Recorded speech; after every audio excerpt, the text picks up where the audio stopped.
urban awareness. You don't eat this much butter. I do not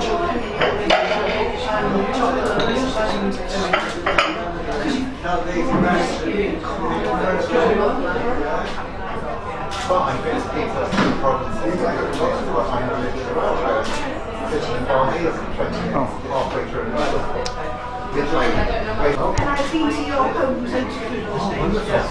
So let me go back. 1999, they got 2000, I can't remember, going around there. Yes. Oh, I see. Oh, right, sorry. Welcome everyone. Thank you very, very much for coming. I'd really appreciate all your attention through this process, through this wonderful next few minutes that we're going to have together. I'm delighted to be here. I'm honoured to be here.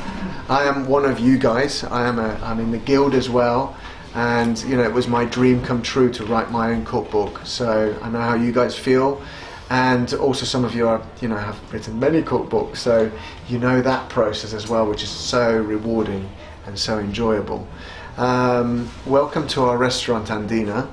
I'm going to talk. Vito, who's our group development chef and also a head chef here at Andina, is also going to talk. This is a bit of an experiment for us. When we talked to Sylvia about kind of doing this session, it started off as being a Peruvian masterclass of a dish or of various dishes. It kind of moved into being an Andean superfood class. And in a way, actually, what we're going to do is we're going to touch on many, many different points. And I hope that's enjoyable for you. I hope you learn something as well. And I hope you come out thinking, God, Martin and Vito are just great guys. and also, we actually are, aren't we? And also, he's a great guy. No, sometimes we balance each other. But no, and just I really hope you get under the skin of some of our cooking. And when I say some of our cooking, I talk about the creativity and the work that we do as chefs here and in our other two restaurants, as well as the heritage and the tradition that we bring from our ancestors and from what's going on in Peru. So there's a difference there. The difference is that we are here, you're here, and whatever goes on in restaurants and chefs and writers like you influences us, and that makes us all better. And that influences what we have on the table here, and it influences what we serve in our restaurants. To start off with, I'm going to talk for about 15 minutes about different things. As I said, it's freestyle, so it might be random, it might be a bit disorganized, so bear with me. Some of you guys are also experts in masterclasses. This is a new one for us, and we're going to, when I say freestyle, is we're going to experiment ourselves, to try different ingredients, try in a way different recipes as well, and we're going to ask you to create your own recipe ultimately, not for me to kind of say, right, this is it, black and white, this is what we want you to do. We can do that, and I'll show you a recipe. Vita can show you a recipe, and of course there's our cookbook, there's other recipes, and right here in front of you there is a really fantastic recipe that's taken from our cookbook. That is our ensalada de quinoa. It's our quinoa salad, but of course there's many other ingredients there. So there's that recipe as well. Very easy to follow. Yeah? But just point out a Remo chili to us. Sorry? We've got one here. It says one Remo chili. Yeah, it's the red one right in the middle. But I'll go through all the chilies in a sec as well. But just to start by saying, so my name is Martin Morales. I was born in Peru. I lived there till I was 11. My father was British. He was from Leicester. So I'm half a Leicester boy. So we're Foxes fans. We're out of the closet now because we're relishing what's going on in the Premiership. Although I'm not a huge football fan, but I suddenly have become one.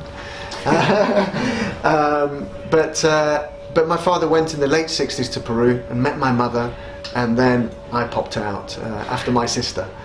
We lived in Peru for about 11 years. Well, I lived there for 11 years through my childhood. We moved because my father was threatened by the Shining Path guerrilla movement. He was a Brit working in Peru. We were a middle-class family. He worked for an American company, and times were really, really tough. The country was taken over by the Shining Path, about 2/3 of the country, and we lived under armed guard for the final year because my father was threatened so very badly. So it's a pretty bad situation. My upbringing there was nothing but happiness in a way, because my grandmother was an Andina, a lady from the Andes. She used to send me parcels of food. They're like big baskets, sort of woven with a cloth on top made out of cotton or something.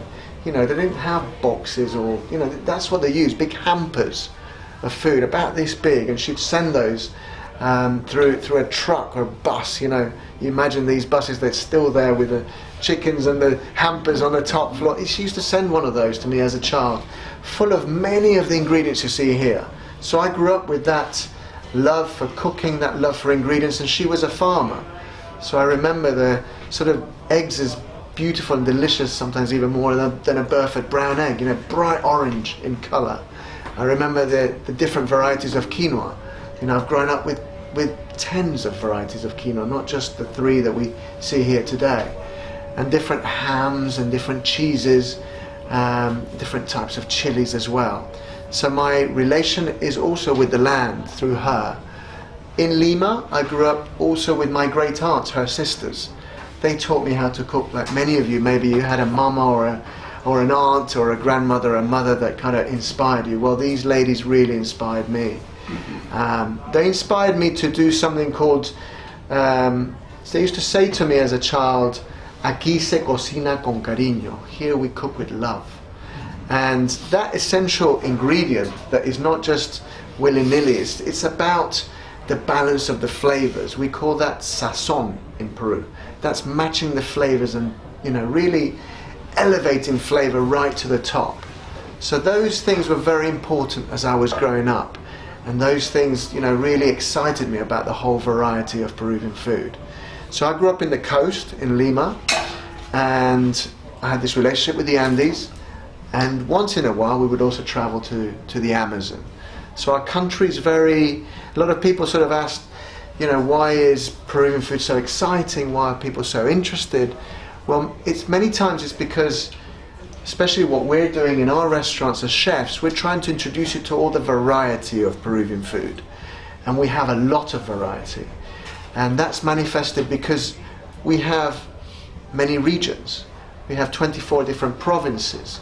We have 3 strong regions, 3 main regions, which are the coast, the Andes, and the Amazon.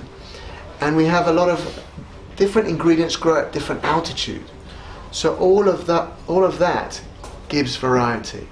We have some of the most diverse microsystems in the world. We have some of the richest sort of seas in the Pacific.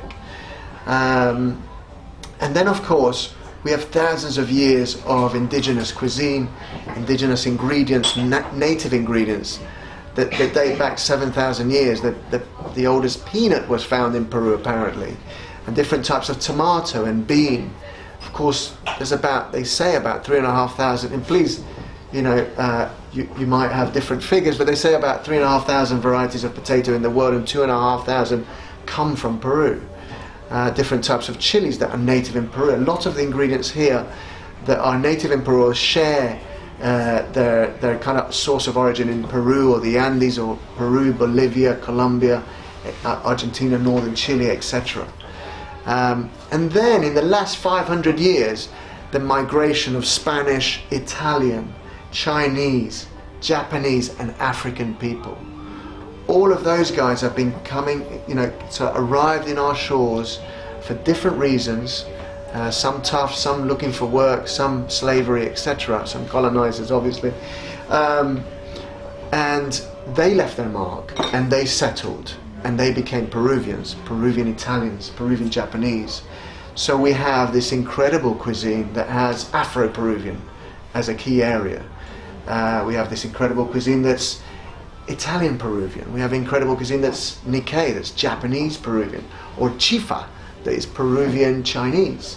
So all these different types of cuisines that really influence what we're doing and left their own mark, that you can only find in Peru because of the ingredients and the techniques all blended together. That's a little bit of the background on Peruvian food. Now, many of the masterclasses that I give, I talk a lot about ceviche as a dish. I'm not really going to go into too much of that today. I just wanted to have an overview of Peruvian food. But just to say on that variety tip, there's 492 national dishes, so you can begin to see the whole variety of dishes. And there's also, so we're in the Guinness Book of Records for the most number of national dishes. So that's a lot of national dishes, and thankfully I had enough to work with to write our cookbook, you know.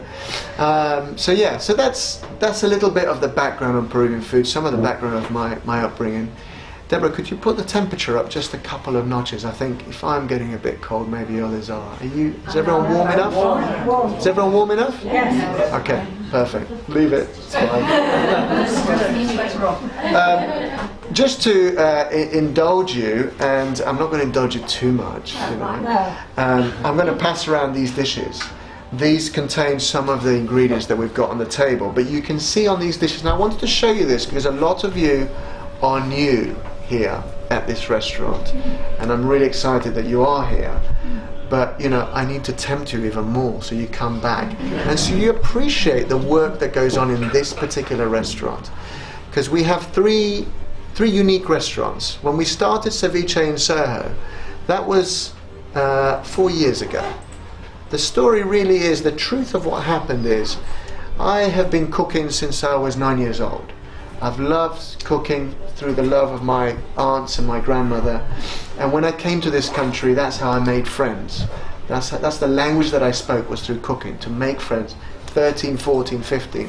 I lived in Leicestershire, I moved to Leeds, then I came here to London. And I started to work as a commis chef, I started to work as a barman, I started to create events. My other big passion was music. Hence the big white elephant in the room. So music was also a key passion. I travelled, went back to Peru, travelled in different countries, and so the passion for sort of discovering and creating dishes coming from different countries was really deep inside me, whether it's Brazil, Peru, Cuba, India, etc. And also finding music from those places. So culture has played a really important part of my upbringing, because I guess I wanted to always introduce people here to something new from somewhere else. I suffered from racism when I first arrived in this country for a whole year, and people told me to go back home in not so many words. And so I sort of, instead of fighting them with my fists, I just thought, I'm going to fight them with my knife and fork, and with my knife without sticking it in them, and you know, enchant them with music and food and art from other places. So my career developed into that at the beginning when I was in my 20s, with concerts, music, and then I went into working for music companies. I chose that path, which I think was probably wrong. I wanted to really cook, but I chose that path and grew through that to be an executive in a big company. I worked with Steve Jobs at Apple, launching iTunes in Europe, and I worked for EMI Records, signing artists, and I also worked for Disney for my sins, which I enjoyed actually to a certain degree, but I enjoyed working with them as well, because I thought if I get as high as possible, I'll be able to create change and maybe bring the cultures from other countries to this country. But about 5 years ago, I just said, enough's enough. I really want to cook, and I'm going to put everything on the line to do what I really love, and that was cooking, and that was bringing the food and culture and art and creativity from my home country, and hopefully convince others like Vito, like Deborah over there, like Rachel around the back there, you know, about this beautiful country with so many riches, historical, ancient, through music, textile, dances, food. And so I set about creating supper clubs at my house. Some of you may have seen those videos or know about that story, where Jose Pizarro or Gastro One, Dino would come, and then doing pop-up restaurants to kind of show people what we could do, convince people, enchant people. At the very beginning, 5 years ago, 4 years ago, people really didn't know about our food. People didn't know where to start. There was an empty canvas actually, which was great in one hand, but another hand was really tough because we had to kind of paint that canvas. But I knew that the responsibility was on my shoulders, and I could bring the truth and the authenticity with our cuisine, and real passion through it as well. I'm not a gastronomically trained Michelin star chef. I haven't been to culinary school, but I've worked with a lot of Michelin star chefs in culinary schools as well, and I've taught at different culinary schools around the country, and so I've earned my chops to a certain degree, but I'm also a restaurateur, I'm also a communicator, and I'm just very excited to have you guys here today. So we started Ceviche in Soho with that aim, in a way making a very inclusive environment, not exclusive, not just there for certain people that could enjoy it at a certain price, but for everyone.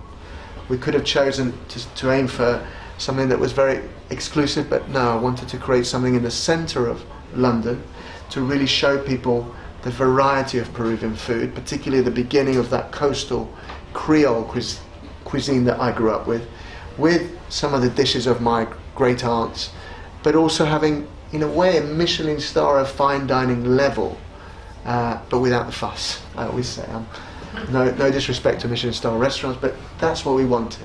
That's what we created. That was the launch of what we did at Ceviche in Soho. And then we found this beautiful restaurant here. This was not a restaurant, this was an office. This was a derelict site, in fact. And so from scratch we looked at the walls and looked at how we could fit into this neighborhood to create something that was also a London restaurant, a great London restaurant, plus a great inspiration coming from Peru and creativity from Peru. And I wanted to tell that story of my grandmother and of these ingredients, which is what has brought us today here. So if you walk out there, you'll see a picture of my grandmother in all her glory and all her sternness. And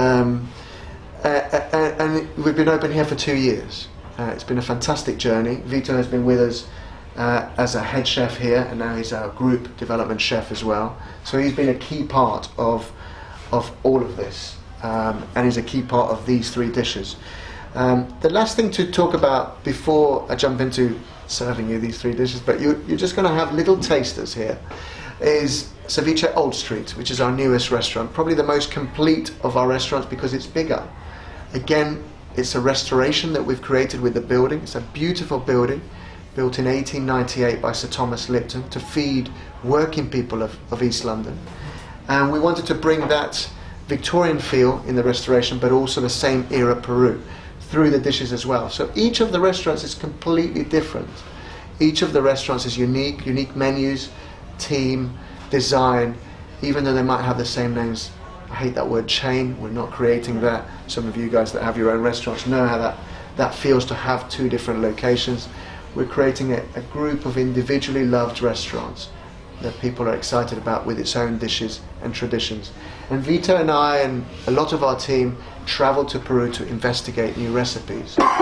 Whether it's to the Amazon like I did last year, or we're going to be in May, there's 8 of us going. Last year it was 6. Or whether it's to Cajamarca or different Chiclayo or different regions in Peru. So that's part of our work, restoration, recreating recipes from the past, as well as new creations and fusion. So we'll pass these round. This is a dish here.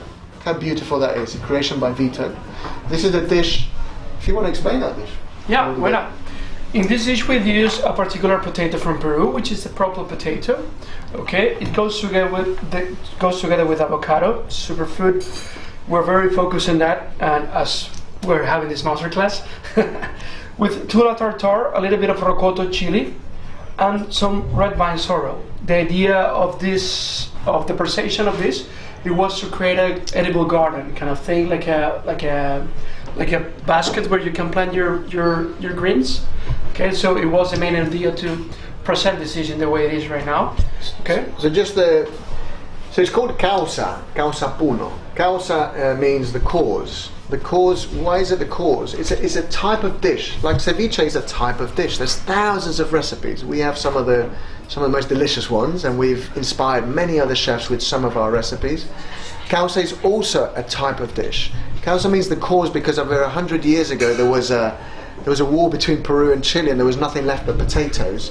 And on the front line, the wives of the soldiers who were fighting there created this dish with some of the scraps of other ingredients. So there was potato base, mashed potato base, marinated in a bit of chili, a bit of lime juice, and then other toppings. And they said, this is for the cause. This is para la causa. So that's why that dish is called causa.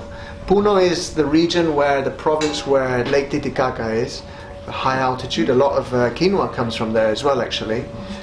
It's a fantastic province, and we do that in our restaurant. We kind of pay homage to different regions. We pay homage to different writers and poets as well through our dishes to raise awareness for that.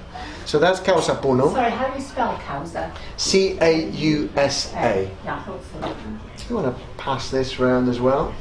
So this is a ceviche. This is one of our ceviches. Yeah. Peter? This is a tuna ceviche. It's a little bit of Nikkei influence in this ceviche, well mixed with a little bit of Andean ingredients as well. In this we have sustainable yellowfin tuna, black quinoa, rocoto chili, and pickled pineapples.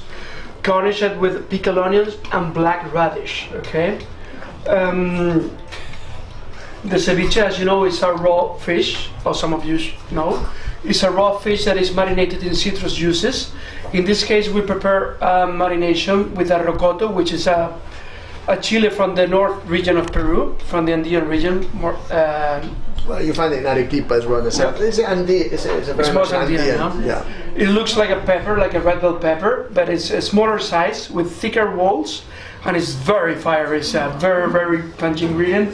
They have an amazing intense spiciness and flavor, and it goes very well with this kind of fatty fishes like tuna, salmon, and some others like cobia as well. Please, I think you want to try, so if you want to try, go ahead. Yeah, Is it quinoa and sprouting? Sorry? Is it sprouting? No, it's cooked black quinoa. Is the one that we have. It's growing here. Yes, it has a little, Yeah. it's like a little tail. Yeah, it kind of just splits. It pops a little bit when we cook it. Yeah, just pops a bit. Okay. And then And we have ceviche, which is our vegetarian option from the ceviche. Sorry, I didn't hear that. Okay. This is our vegetarian option on the ceviche section. It's a ceviche de palmito. This is a mix between the Amazonian area and the northern area of the Andes. Okay. In here we use a very unique just a little bit. palm heart that is grown in the Amazonian region. The palm heart is a big palm tree. Well, this meat or this meaty vegetable is grown from the core of the palm tree, okay? That they peel like a banana, and they take out this palm heart in there, and they send it to us, okay? Just to say that the outer layer. This is pickled already, okay? So they send it to you pickled, or you Yeah, pickle it? we send it pickled. But we don't normally get it fresh, but you know it's phenomenal when it's fresh, and you can peel it off as well, and it looks like pasta. It looks It's like amazing. tagliatelle. It's like a fettuccine. We call it chonta. Chonta. What's the green? And It's how amazing. you coloured the quinoa? This is chlorophylla. We use special chlorophylls from several herbs, spinach, coriander, parsley. In a very low way, we dilute it and we cook the quinoa with it, and we mix it with a little bit of lime zest, so we flavorful the quinoa. Okay, and we use it as well on the. We give different flavors in the quinoa. In the red quinoa, we use a little bit of orange zest and orange juice to mix it. On the black quinoa, we use lemon zest, okay, just to give a flavorful. Is that black? Yeah. Yeah, this is red, this is white quinoa, and this is black quinoa, okay? So just to say as well, look, you know, I mentioned that every day we're learning more and more. Nutritional information, you can find it in these.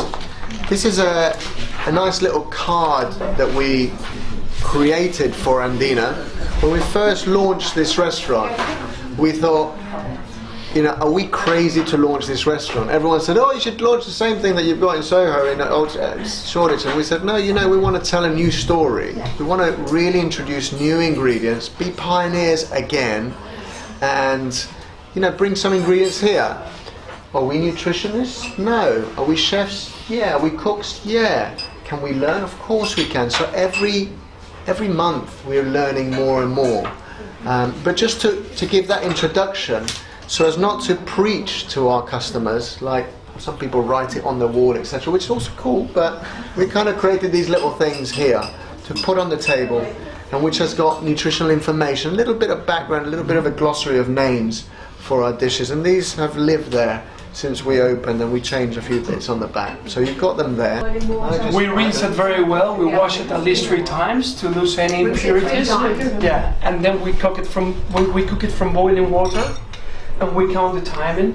Yeah. Okay, as Martin just said. Yeah. There is another way to eat it as well, that it can be soaked for at least 12 hours. Yeah. But it's different opinion mixed with nutritionists that if you eat it soak it doesn't have the same nutritional values as when you eat it cooked. Yeah. Okay.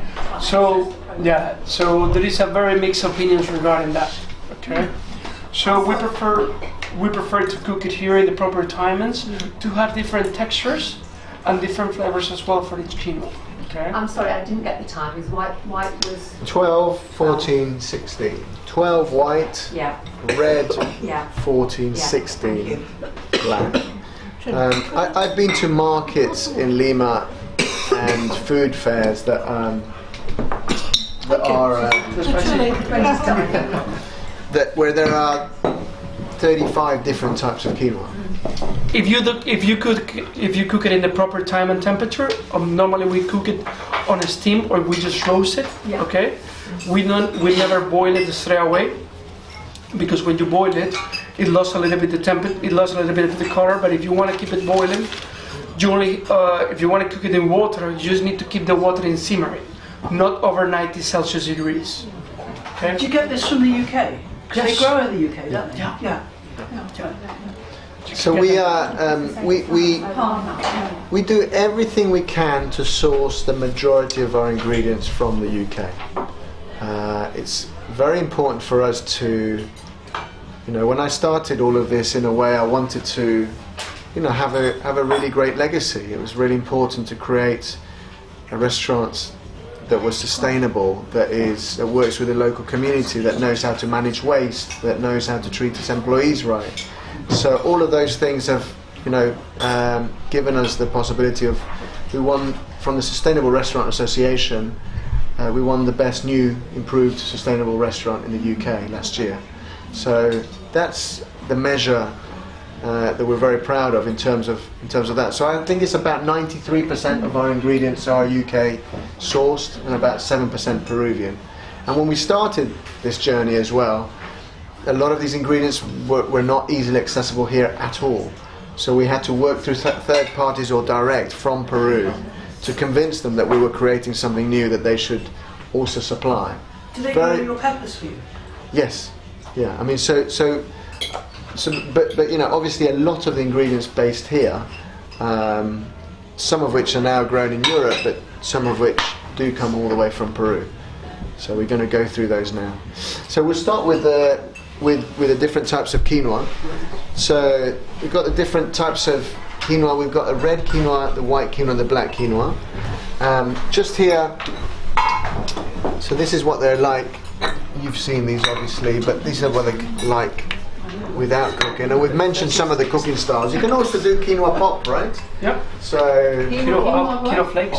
Yeah. quinoa flakes, quinoa pop. And if you've got the right blender, you can also make quinoa flour really easily by putting it in there and just. Does farm do it?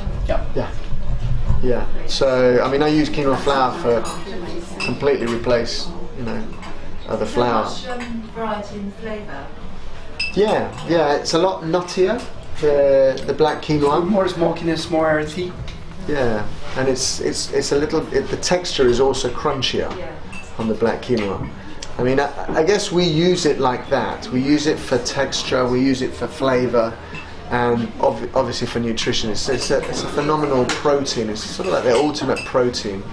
and you know, very rich in different vitamins, A, B, and A, C, and E, I believe. And for us, it's the mother grain in Peru. I mean, it was treasured by the Incas more than gold, and it's used in the whole of the Andes, but now more and more in the coast as well, and some parts of the Amazon. We've used it and worked with it across all our different times of the day. So creating a quinoa granola or quinoa porridge, or you know, and in Peru we also have drinks made from quinoa. We use quinoa milk, and we also do superfood smoothies with the quinoa, different types of quinoa as well. I use it. Blend it up, like, Absolutely, yeah. And I once cooked, blend it up. I use it as a complete replacement to my Italian friends, dare I say, to rice, to couscous, complete replacement, and also to panko, breadcrumbs, you know, to coat ingredients. Cooked, of course, yeah. And you know, at this restaurant as well, I mentioned that there are many dishes we've made. One of them is a very simple quinoa burger. You can find that on our YouTube channel. We have, so you can see the recipe there as well. So the kids love it. My kids absolutely love the quinoa burger. It's very easy, very simple. What else shall we add to this? Well, we have our famous quinoa salad that we serve in most of our restaurants. Well, you serve this in ceviche in Soho. So this is it's our staple dish. Ensalada quinoa. Yeah. And you can find the recipe in the cookbook, in our cookbook as well. We have as well the maca croquetas, which have maca root. That's product that you're going to see now. But we do as well as a replacement to keep it gluten-free. We use quinoa flour to add it, and instead of using any other kind of flour. We have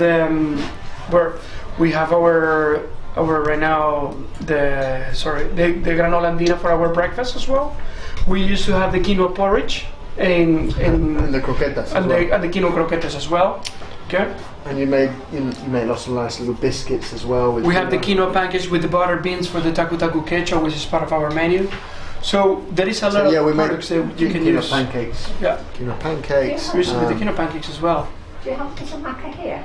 Yeah. Yes, we do. Yeah, absolutely. We have the maca powder. We don't have the maca. You don't We don't have the root itself. so, No. yeah. So I've got some home. croquettes is used for the sauce. Sorry. Croquettes. Is it No, not? we We use it as a part of the dough. Oh, not We do the dough. vegetable. Yeah. We do a dough with the quinoa from his raw, when it's raw, and we start to work with the quinoa from that. So if you imagine, you know, it's like an arancini ball in a way, isn't it? So if you just think anything that you can make with rice, with couscous, you know, just complete replacement in that way. Yeah. As well. Did you say pop before or something? Yeah. Yeah. So here you can try a little bit. For example, this is red amaranth. This is a small cousin or sister from the quinoa. Okay, it's another type of cereal that, for example, this one has been popped. This is already cooked. You can try it. Okay, you can pass it by. We just saute in a very hot pan and start to pop like it's a regular popcorn, like a very dry corn. Like rice does. Okay, exactly. In a dry pan. Yeah, in a very dry pan. So if you want, you can try it. You can pass by. This is very smoky. It tastes another texture. Okay, and this is the kiwicha, for example. Kiwicha. It's red amaranth. Amaranth is Amaranth. kiwicha. Yeah. Yeah, What's amaranth? Amaranth is a plant. It's a type of seed. it's a type of seed. It's another grain that comes from it's family from the quinoa. Okay. The Andes. This is a raw way. This is Don't raw. munch on that. Yeah, It's okay, but it's just a little bit hard. it's hard to But like. that's the popped version. That's not amaranth. It is. Yeah. Red. That's Popped amaranth. yes. So that's the edible one. Because I tried to cook this amaranth like this, but it just was sort of sludgy mess. Yeah, it ends Because up like it's that. over- So that is the Yeah. cooked amaranth, which is also lovely. That's quite dry. Mine was very sludgy. Because you overcook it. When you overcook it, it gets like glue. It gets like this. That you're gonna see now, which is another of our grains, which is a fantastic chia. This is what you got, I guess, no? You have to put it into boiling water. From boiling water, if you let it soak, it happens like this. it becomes a glue. So how do you cook it to get that? From boiling water, just 7 minutes. 7 minutes and then drain. Drain and wash it. Rinse it with cold water. Sorry, Okay. what is that? This is chia. Right, I couldn't hear what This is chia seed. We're going to talk about it in a second. Yeah. And where's the maca powder, please? It's round there, Oh, but near just in the front of corn. Yeah, that's it. That's it. Do that. So, okay, so we've got, guys, we talked a little bit about quinoas, a little bit about what you can do with quinoa. There's many other recipes as well. We use quinoa in our 3 restaurants actually, and we're actually importing it direct. We've spent a lot of time meeting the right cooperatives, farmers, understanding the quality of how to get the best premium quality quinoa. And we're actually going to potentially start selling it to others as well. In the past, we've used different quinoa suppliers that we've helped other Peruvian restaurants and other restaurants know about, and they've been able to create some other dishes as well. But we're very excited about bringing our own direct from Peru as well, so very happy with that. Over here as well, as part of our seeds and grains, we also have chia seeds right here. Very much you find these in other countries. We cook them here. We include that in all kinds of dishes, from desserts to ceviches to main course dishes. It looks fantastic. Again, very highly nutritious. You find great chia also in Colombia and other countries in Latin America. Do they use it in Peru, say? In cereals, in breakfast in particular. Raw? No, cooked. Like that? Cooked, yeah. Like that? Sometimes, you can. We've got them just here. You can kind of just sprinkle it over to add a bit of texture. I've made sort of jams with it and stuff like that, but I didn't know if that was an old thing or a new thing. No, I think that's probably a new thing, to be honest. I think we just boil it, use it in soups in particular. It's kind of tasteless in that Yeah, way. yeah, So, So when you you've put got it that- into something else to thicken it. yeah. You've got that grey mixture, you put it into a soup. Yeah, or we actually just put that already into a soup. There's, if you imagine that the Andean region has these incredible nutritious ingredients, but it's cold. It's a harsh environment. So soups and stews are a big factor, and potatoes are a big factor of what our dishes are about. What we do at our restaurants is curate all that, present present true tradition and true flavors, and try and bring that to the to a balanced kind of dish, as well as a variety of dishes that creates a really nice meal that's not just stodgy in a way. So our restaurants and our dishes and the type of cooking that we cook in our restaurants is actually very fresh, very light, very delicious, with plenty of guilty pleasures as well, and plenty of filler as well. But it's actually a lot more considered in terms of nutrition. If you want to pass this round and just have a little taste, there's not, just so you can taste the texture. Maybe just have a little pinch in there. And some of this we're going to use when we're freestyling, we're making our dishes. Did you all try the quinoa pop, the amaranth pop as well here? Yes. Great.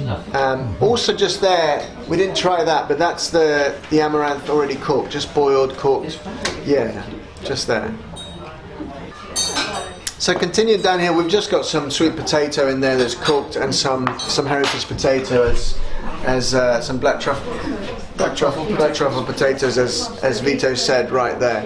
We've also got some beetroot that we've pureed, because we use that also in some dishes.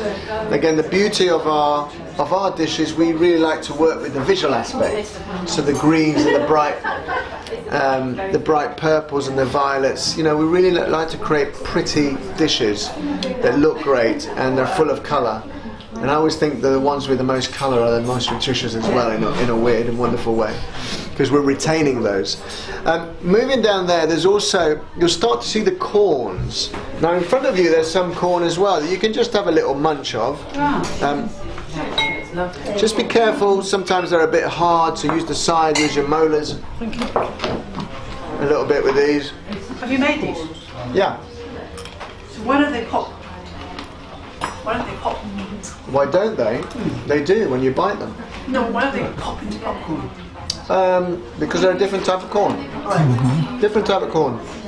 It's not the same corn as you use as a popcorn, but it's just the same technique. It's something very similar. It's just a blanch and then dry corn that is prevents to be cold, to be pops when you fry it. Okay, it's called chulpi corn or cancha corn, as you can find it in Peru as well. Chulpe or cancha corn. This is what we call this corn. There's a many varieties of corn in Peru, and we've got another couple of types just there. We've got chocolate corn, that white giant kernel corn, and we've got the purple corn. There's many varieties, but those are some of the most popular. So the dried corn just here, that's then fried and sort of pops inside popping corn. Some trendy chefs try call it, but we call it cancha. Cancha with C-A-N-C-H-A. Oh, is that? I think so. Are these the maize flowers? Yeah. And then you've got, but the purple corn is fascinating. Again, very high in antioxidants and really nutritious. But we actually boil that and extract the color and the flavor to make juices, to make aguas, waters. That we then add honey and sometimes even other fruits.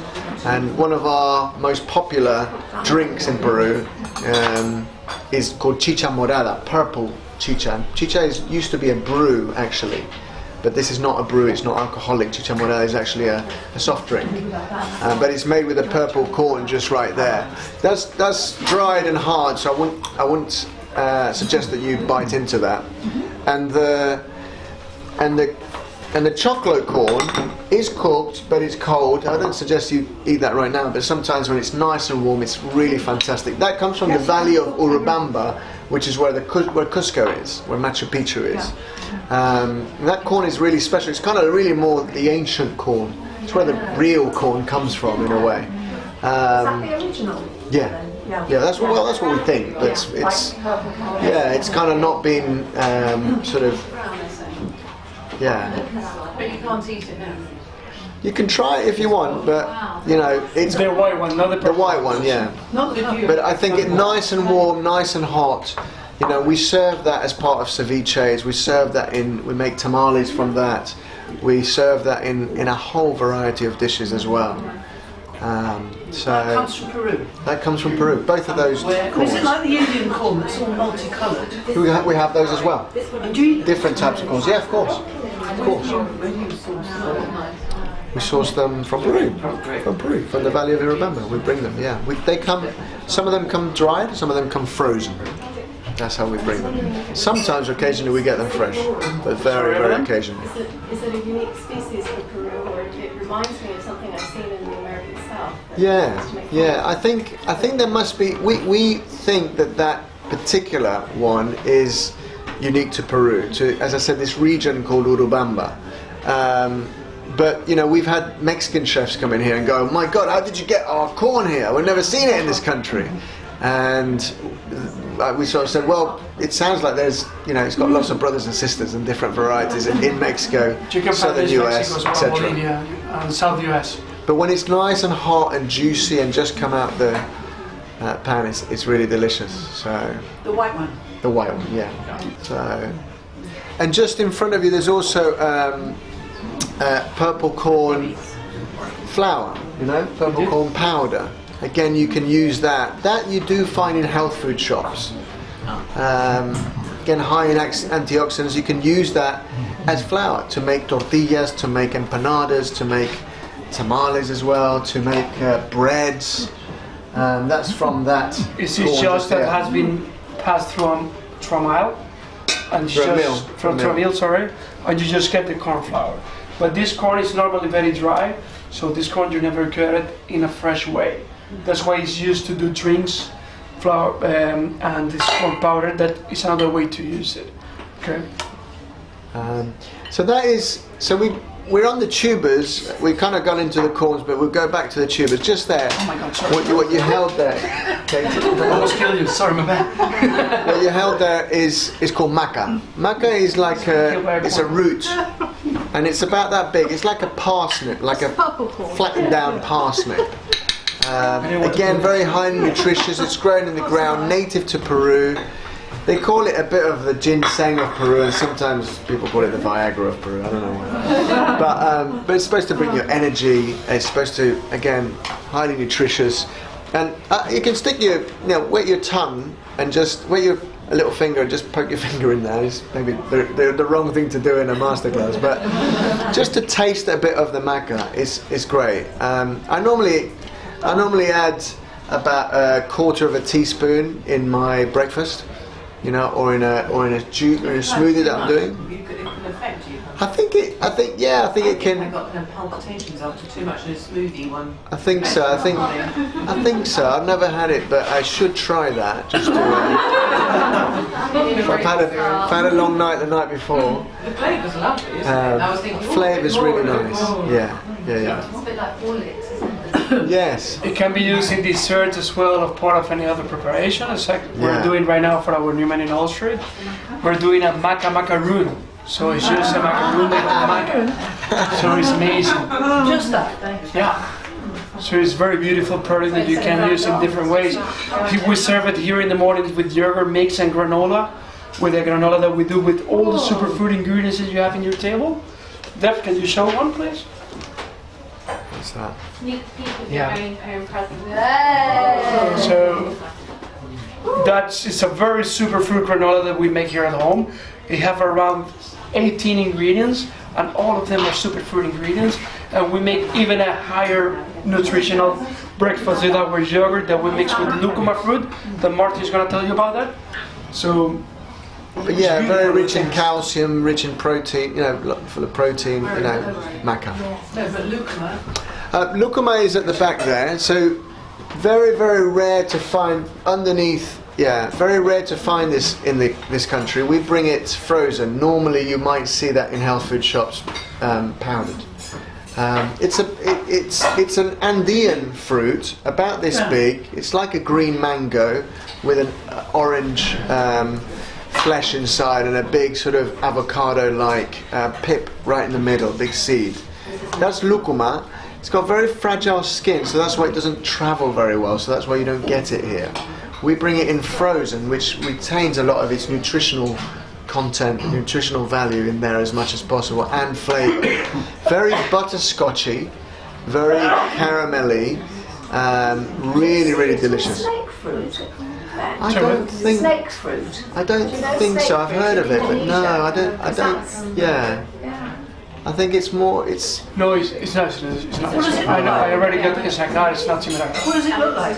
It's like a green mango Right, yeah. with an orange flesh inside. And the orange flesh is soft like that. That's it. Yeah. It's kind of quite. We call it in Peru arenoso, where it's kind of like sandy, quite gritty. It's not the most pleasurable experience to just eat it like that, but it is. You get used to it. Highly nutritious, and the flavour is really fantastic. In fact, it's in Peru we make ice cream out of this. That's the most popular version, and it's the most popular ice cream above vanilla and chocolate. The lúcuma ice cream. But here we use it for main courses. We use it as a puree. We mix it in with sweet potato as well. Make lots of desserts. Again, I try it with my breakfast. That's really nice. It's very high in nutritional values as a vitamin C, amino acids, and 100 grams contains around 1.8 grams of full proteins or hard proteins, and it's not considered a carb, but we use it here as a part of a starchy kind of concept food. Mix it with a little bit of butter beans as well, so it goes very well with some things that you can mix up that have similar flavors, and it doesn't bottle too much, so it's a very nice way to enjoy it. And in the smoothies is Fantastic, it's yeah. fantastic. Full of antioxidants, full of calcium. Really fantastic. So that's Sounds like caramel, doesn't it? yeah. Well, I always say quite butterscotchy. It's nutty flavor, it's very, very unique. Very common. No, it's very unique. Not Rare in Peru. In Peru it's common. Peru's common. Here is quite unique. It's exotic. It must be expensive over here then. Yeah. Well, you don't really get that. We import that frozen, so you just really get the powdered version, which is okay in some dishes, right? Not a big fan, to be honest. No, I'm not. It's quite specific, isn't it? You couldn't. If you imagine an avocado, imagine the avocado in a round shape with a very thin light skin, a green skin, and when you open it, it's like Orange. like an orange color, like opening a sweet potato, basically. Yeah. That's it. Yeah, that's what it is. With an avocado seed on the center, with the flavor of mango and an avocado. But it's soft. It's soft. It is very soft, it's very creamy. Moving on a bit, so we're then going to the chilies, the native Peruvian chilies there. We've got some limo chilies, the red one there. We've got some orange, that's the amarillo chili. There's many chilies in Peru. There's 3 or 4 that are the main ones. The amarillo chili, the limo chili. We mentioned rocoto before, this kind of bell pepper type chili that's very fiery. And there's a panca chili that we use a lot here in our restaurants as well. Panca is more the smoky chili. We've just put a couple of those out because they're probably some of the most important ones that we use. Again, quite difficult to find here. We make some sauces that we sell from that, pastes, so those are available. But then, yeah, I mean, I think the amarillo chili for me is a real favorite because it goes in so many dishes, and it's very aromatic. So we make a paste from that, very aromatic. Try the amarillo chili. Yeah, the limo chili is quite powerful, so I wouldn't try that on its own. Sorry? What is it on the stove you're saying? I'm not sure actually. Quite high. So be careful when you're chopping it. Peppers were milder. A little bit milder, but very aromatic, very tasty. Is the panca chili here or not? No, it's not. No, Have it's you got not. one in the kitchen? Yeah. Yes, I do. I gotta get it right now. That's what I'm doing, science. We move on. We've got physalis there, Cape Gooseberry. Again, native to quite a few countries in a way. We use that in Peru. We also say it's sort of also native to Peru as well as Southeast Asia and other countries in Latin America. And some people call it pichu berry, machu berry, Cape Gooseberry, physalis. We use that in a lot of desserts as well. Some of our salads as well. We make a lovely a coulis from that, jam from that. I absolutely love that fruit. Avocados from that's beetroot. Yeah, and there's some asparagus there as well. Avocados from Peru there as well in the middle, just afterwards. We really champion the avocados that we know grow in Peru, obviously, but there's some great ones in Mexico, great ones all over Spain and other places. But there's a rich, creamy texture that comes with some of the varieties of avocados we get in Peru. There's some tiny ones that are really delicious as well in Peru that we've worked with that are really incredible. When I first did the research, when I first started all this, there was some of our chilies were grown in South Devon chili farms, and we contacted them and had their supply us with the small stock that they had. But as we've grown, we've had to kind of find other supply. We're now ready, and thank you for your patience in all of this, but now ready to really start delving into this. I guess I was gonna do it, but I guess it would be cool for you to do the. I can show you a small dish that we can prepare here. Well, some of the things that you can do and create in your house, your place. If you decide, or your restaurants, I don't know. If you decide to delight someone else with some superfood ingredients, okay. So one of the dishes that we're gonna do is a poncho de palta, okay, which is a very particular beautiful dish that we create in this restaurant. What we've also got just there at the back in squeezy bottles, we've created our own tiger's milk. Tiger's milk is the marinade that we use to make our ceviches. Tiger's milk really, we don't know where the name comes from because there's no tigers in Peru, there's just panthers. But we think it makes you strong because it's full of vitamin C, it's chili, bit of salt and other ingredients as well. But really it's using acidic fruits. In days gone by and thousands of years ago, we used this fruit called tumbo, which is like an elongated passion fruit. That's what we use to cure, marinade, pickle or fish. Done by the fishermen in the north of Peru, this culture called the moche culture, who really wanted to preserve their fish because they were fishermen. And so now, in the last sort of few hundred years, we've started to use obviously limes, but also grapefruit, gooseberry, and we've got recipes where we work with all of these as well as passion fruit.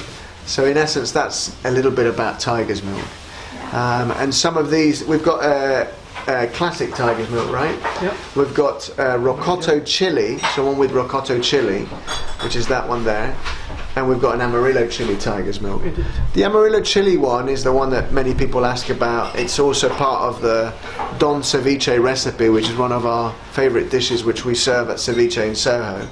And the Amarillo chili tiger's milk has just an infusion of some coriander, garlic and ginger into Amarillo chili paste, lime juice, and I think that's... So for the dish that we're going to create for you guys, we're going to use a couple of simple ingredients that we have here. For example, we're already cooked kiwicha or red amaranth, which has been boiled already for 7 minutes only from boiling water. Okay. We're going to have something to bring more color in our equation. Thanks, chef. It's going to be our beetroot puree. This is just cooked beetroots that have been blistered. Okay. It's been blitzed. Blitzed until you get a smooth and creamy. Blitzed. Sorry. As you can see, I'm not from here, so. Yeah, it sucks. I learned in America, so it sucks. So we're gonna mix a little bit of here with a little bit of salt, okay? And I'm gonna mix a bit of amarillo chili that is going around there. You want the tiger's milk? For the tiger's milk? Yeah. The season it with? Yeah. Season? Sorry? Oh, yeah. You have to make it every day. Every day. Everything that we do here is fresh. We don't keep because we have lime juice inside here. Lime juice gets oxidated when it gets in contact with air. So we try to not to use anything. The key thing as well with our ceviches and our dishes, you know, the freshness is so important. You know, preparing this as close to when you're going to serve it is so important with any dish, as you know. But particularly with the ceviches, the magic that happens of that chemical reaction, or those many chemical reactions that are going on, particularly if you're using fish, with the salt hitting the fish, the pores opening up, the lime juice and the chili in the tiger's milk, all kind of really hitting a little, you know, it's still active, and when you bite into that, just a few minutes later, hopefully, again, those little chemical reactions are still going on. So I just opened a small hole into the avocado, just for deco and to make it more fashionable. Just to let you know that I know how to make holes in avocados. Is that Peruvian sea salt? No, but we do use sal de maras, which is a Peruvian salt from a place called Maras near, again, sort of in that region as well, near Cusco. So it's like a pink salt. We're going to dress it with a little bit of our tiger's milk here. Okay. Just to make this beautiful plate of colors that's going to start to happen. It's going to start to break inside the ceviche. Okay. We're going to crown it with a beautiful asparagus, British asparagus. Yeah, beautiful British asparagus to crown it a little bit. Okay, to make it part of our salad here. Lovely. Okay, just to crown it a bit. And we're gonna season it with a little bit of salt. Okay, and to make it more interesting, we're gonna add a little bit of kiwicha pops using the same ingredient that we have here. Okay, and you can use some sprouts and some other grasses, even some fruits. It goes well inside here, so you're not gonna have any problem. Just let your imagination fly. Everything that you have is eatable, so you're not gonna get sick unless it's spoiled. So it's just important to create, to play a little bit and get interested and know the products a little bit. Even some chia, if we use it precisely. This chia gelatin, it can help you to just to float in here. It's gonna make a nice gelatin dressing, and it's gonna help you in your mouth to bound all the textures together. It's going to help you to create a bounding, perfect, beautiful bounding. Okay. Is there any sort of rule about which tiger's milk you use? You know, like in Thai cooking, you use red curry sauce with meat and green, or Just really red with depends. prawns and green with. I think, you know, you work with different chilies for a start. So Yeah. we've got, if you have the rocoto, it might be a bit stronger, as you know. Yes. So again, that might require a fish that's tougher, that's probably more oily, you Yeah. know. Whereas the Amarillo is more aromatic, so it's lighter. Yeah. So it goes great with a lot of vegetarian Yeah. ceviches, Yes. or some whitefish Yes. ceviches, Yeah. sea bass, sea Yeah. bream, etc. There's no hard and fast rules, but there is- but it's also about balancing those Yes. flavours. Yeah. So here, you know, actually, Vito created a dish that we created for our restaurants, and we've been serving in our restaurants till about 6 months ago. So our restaurants, we change the menu quite regularly. We've got an incredibly creative team of which we get together and make new dishes, you know, at least many times every week. But certainly we change the menu quite a lot through the different seasons. But he's also freestyled and added a few other ingredients. So that's kind of what I think we'd like you to do. So choose your base, maybe a quinoa. Choose your base, maybe a tuber there and some potato. And just experiment with, you know, in the same way as we mix this amaranth, cooked amaranth with beetroot to give it another dimension. You know, you can do that as well with quinoa, with the beetroot. Choose your Always cook, yeah. choose your tiger's milk. So it might be the classic, which is the more green, the rocoto, which is a little bit stronger, which is the red, or this Amarillo chili as well. Use some avocado if it's not too bruised. Sometimes it comes bruised. It's a little bit with this one, you just can eat. But we can get some more avocados, it's no problem. Okay. You can pop it with some chia seeds, you can use some fresh chili. I recommend to not use of the chilies because they're quite spicy. But everything that you have on the table is just to let your imagination go crazy and just to make it happen. A lot of the What else we got here? Kate has just reminded me. A lot of the recipes are in our cookbook, but also, so I recommend. You know, obviously, you know about our cookbook, but it's we cover a lot of recipes, including desserts, including cocktails, recipes from different parts of the country. The pisco sour, the winning pisco sour recipes there. A lot of meat dishes and vegetarian dishes. Some dishes you can make at home for your kids, or some dishes that are also street food dishes.